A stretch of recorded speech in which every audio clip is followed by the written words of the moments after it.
नमस्कार, आप देख रहे हैं न्यूज़ 18 बिहार झारखंड का डिजिटल प्लेटफॉर्म और मैं हूं आपके साथ विभा उपाध्याय। चीनी के बाद प्याज क्या महंगा हो गया है? आम आदमी की रसोई पर अब क्या इसकी मार है?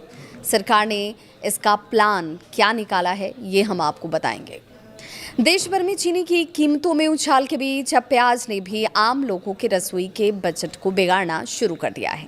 प्याज की बढ़ती कीमतों ने सरकार की चिंता भी बढ़ाई है। देश के कई बड़े शहरों में प्याज राष्ट्रीय औसत से कहीं ज्यादा कीमत पर बिक रहा है और यही वजह है कि अब सरकार ने प्याज की सप्लाई बढ़ाकर कीमतों को काबू में करने की तैयारी शुरू कर दी है।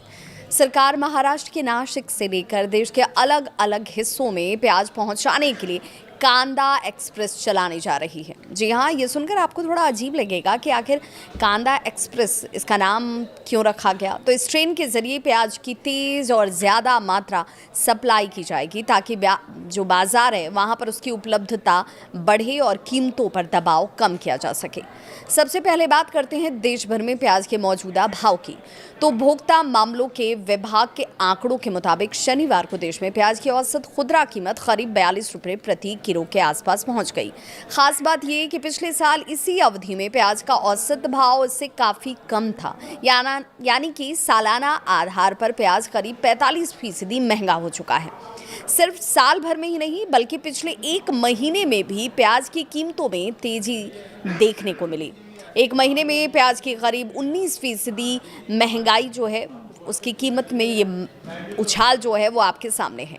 यानी जिस सब्जी को आमतौर पर हर घर की रसोई का सबसे ज़रूरी हिस्सा माना जाता है, वही अब परिवारों के महीनों के बजट पर असर डालने लगा है। अगर देश के बड़े शहरों की बात करें तो स्थिति और भी ज़्यादा चिंताजनक नजर आती है। राजधानी दिल्ली में प्याज की खुदरा कीमत करीब 65 रुपये प्रति किलो तक पहुंच गई है, जबकि पिछले साल इसी समय दिल्ली में प्याज करीब 35 रुपये किलो बिक रहा था।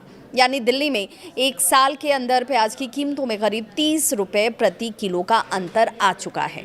अब चेन्नई का हाल भी जान लीजिए। तो चेन्नई में प्याज करीब 58 रुपये प्रति किलो बिक रहा है। पिछले साल यहाँ ये प्याज की कीमत करीब 33 रुपये के आसपास थी। यानी चेन्नई में भी प्याज के भाव में ज़बरदस्त बढ़ोतरी हुई है।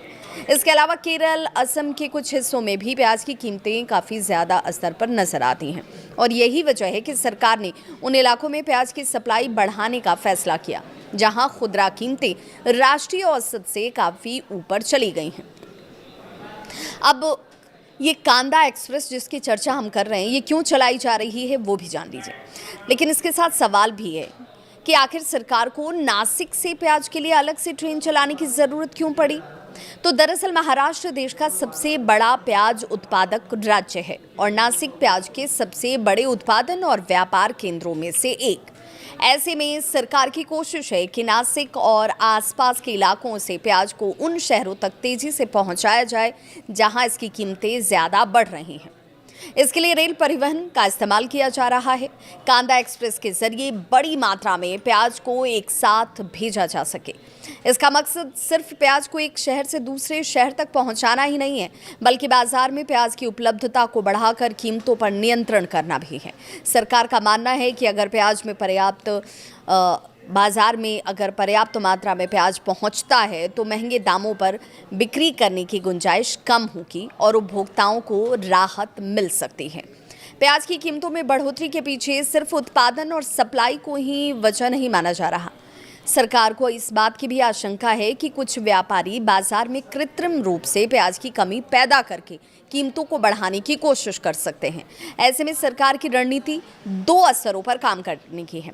पहला तो बाजार में पर्याप्त प्याज उपलब्ध करा दिया जाए, दूसरा कीमतों पर नजर रखी जाए और अगर कहीं जमाखोरी या कृत्रिम तरीके से कीमत बढ़ाने की कोशिश होती है तो उस पर कार्रवाई की जाए। सरकार का ये भी कहना है कि आने वाले महीनों की मांग को पूरा करने के लिए किसानों और सरकारी एजेंसियों के पास पर्याप्त स्टॉक मौजूद हैं।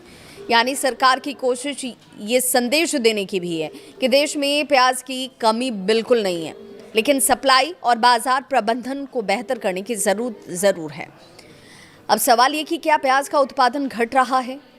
अब प्याज की कीमतों में तेजी की सबसे बड़ी वजहों में से एक यानी कि उत्पादन पर भी हम आते हैं। बाजार से जुड़े लोगों के मुताबिक देश के सबसे बड़े प्याज उत्पादक राज्य महाराष्ट्र में खरीफ प्याज के उत्पादन में करीब 5 से 7% की गिरावट आने की आशंका है। अगर उत्पादन घटता है और उसी समय बाजार में मांग बनी रहती है, उसी अनुपात में बनी रहती है, तो ये बहुत स्वाभाविक है कि कीमतों पर इसका दबाव बढ़ता है। लेकिन यहाँ एक बहुत महत्वपूर्ण बात समझने वाली ये है कि कृषि मंत्रालय ने दूसरे अग्रिम अनुमान ये कहते हैं कि 2025-26 फसल वर्ष में देश का प्याज उत्पादन करीब 307 लाख टन रहने का अनुमान है। ये आंकड़ा 2024-25 फसल वर्ष के उत्पादन के लगभग बराबर ही बताया जा रहा है। तो इसका मतलब ये हुआ कि पूरे देश के स्तर पर प्याज का उत्पादन बहुत ज़्यादा गिरने की उम्मीद नहीं है। फिर भी सवाल ये उठता है कि जब कुल उत्पादन लगभग बराबर है तो फिर प्याज इतना महंगा क्यों हो रहा है? दरअसल कृषि उत्पादों की कीमत सिर्फ इस बात से तय नहीं होती कि देश में कुल कितना उत्पादन हुआ, ये भी मायने रखता है कि प्याज कहाँ पैदा हुआ, किस समय बाजार में आ रहा है, कितनी मात्रा में स्टॉक मौजूद है और किन शहरों तक कितनी तेजी से ये पहुंच भी रहा है। अगर किसी खास समय पर किसी इलाके में सप्लाई कम हो जाए और मांग बनी रहे तो फिर कीमतें तेजी से बढ़ सकती हैं। प्याज के मामले में भी बिल्कुल यही स्थिति इस वक्त देखने को मिल रही है। महाराष्ट्र से निकलने वाला प्याज देश के कई हिस्सों में जाता है और ऐसे में वहां से दूसरे राज्यों और बड़े शहरों तक प्याज की सप्लाई का सीधा असर खुदरा कीमतों पर पड़ता है। और यही कारण है कि सरकार अब ट्रांसपोर्ट और सप्लाई को मजबूत करने पर जोर दे रही है। आम आदमी पर इसका असर क्या होगा? तो प्याज की कीमतें बढ़ने का असर सिर्फ प्याज खरीदने वाले परिवारों तक सीमित नहीं रहता है। प्याज भारतीय खाने का एक अहम हिस्सा है। घर की सब्जी से लेकर दाल, चटनी, पराठे, तमाम दूसरे व्यंजनों में प्याज का इस्तेमाल होता है। इसके अलावा होटल की बात कर लीजिए, ढाबे हों, रेस्टोरेंट हों, फूड कारोबार में जुड़े हुए लोग हों, प्याज की बड़ी खपत यहाँ होती है। ऐसे में अगर प्याज लंबे समय तक महंगा रहता है तो इसका असर खाने पीने की दूसरी चीज़ों की कीमतों पर भी पड़ सकता है। यानी प्याज की महंगाई सिर्फ एक सब्जी की कीमत बढ़ने की कहानी नहीं है, बल्कि इसका असर पूरे खाद्य बजट पर भी पड़ सकता है। तो क्या कांदा एक्सप्रेस से सस्ती हो जाएगी प्याज? आपके मन में ये भी सवाल हो सकता है। अब सबसे बड़ा सवाल भी यही है कि सरकार की ये कांदा एक्सप्रेस आखिर प्याज के दाम कितना कम कर पाएगी? तो इसका असर कई चीज़ों पर निर्भर करेगा। अगर नासिक के बड़े पैमाने पर प्याज उन शहरों तक पहुंचता है, नासिक का, जहां कीमतें ज़्यादा हैं, तो बाज़ार में इसकी उपलब्धता भी बढ़ सकती है। उपलब्धता बढ़ने से थोक कीमतों पर दबाव आ सकता है और उसका असर धीरे धीरे खुदरा बाज़ार में भी दिखाई दे सकता है। लेकिन सिर्फ ट्रेन चलाने से कीमतें तुरंत नीचे आ जाएं ऐसा भी ज़रूरी नहीं है, क्योंकि प्याज की कीमत पर उत्पादन, मौसम, स्टॉक, मांग, मंडी भाव, परिवहन लागत और व्यापारियों के मार्जिन समेत कई चीज़ों के असर एक साथ पड़ते हैं। और इसीलिए सरकार को सप्लाई बढ़ाने के साथ साथ बाजार की निगरानी और स्टॉक की स्थिति पर भी नज़र रखनी होगी। सरकार के सामने इस वक्त चुनौती दोहरी है। सरकार के सामने जो चुनौती दोहरी है वो ये कि एक तरफ तो किसानों को प्याज का उचित भाव मिलना ज़रूरी है ताकि उन्हें उत्पादन में नुकसान न हो। दूसरी तरफ उपभोक्ताओं के लिए प्याज की कीमत भी बहुत ज़्यादा न बढ़े। अगर सरकार कीमत कम करने के लिए बहुत सस्ते में प्याज उपलब्ध कराती है तो फिर किसानों को इसका नुकसान हो सकता है। वहीं अगर बाजार में कीमतें बहुत ज़्यादा बढ़ी तो इसका सीधा असर आम उपभोक्ता की जेब पर पड़ेगा। और इसीलिए सरकार को दोनों के बीच संतुलन बनाना ज़रूरी है। आने वाले महीनों में क्या होगा, आने वाले महीनों में प्याज की कीमत किस दिशा में जाएगी, इस पर अब सभी की निगाहें हैं। अगर बाजार में पर्याप्त स्टॉक बना रहता है और नासिक समेत प्रमुख उत्पादक क्षेत्रों में लगातार सप्लाई आती रहती है तो कीमतों में राहत मिल सकती है। लेकिन अगर खरीफ प्याज के उत्पादन में अनुमान से ज़्यादा गिरावट आती है तो या फिर सप्लाई चेन में कोई बाधा पैदा होती है तो कीमतों पर भी दबाव बढ़ सकता है। फिलहाल सरकार का फोकस यही है कि ज़्यादा कीमत वाले शहरों में प्याज की उपलब्धता पहले बढ़ा दी जाए। इसी रणनीति के तहत नासिक से ये कांदा एक्सप्रेस चलाने की तैयारी की गई है। तो कुल मिलाकर तस्वीर ये है कि देश में प्याज की औसत कीमत करीब 42 रुपये किलो तक पहुंच चुकी है।